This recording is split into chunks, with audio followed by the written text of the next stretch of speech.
السلام عليكم ورحمة الله وبركاته. اهلا بكم، يا رب تكونوا بخير. النهاردة هنعمل مع بعض طريقة الفاصوليا ني في ني.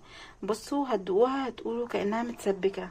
عايزة كيلو فاصوليا او نص على حسب ما انتوا عايزين تعملوا طبعا، وعايزين طماطم وبصلاية مبشورة بس وملح وفلفل، ده اللي انا عايزاه.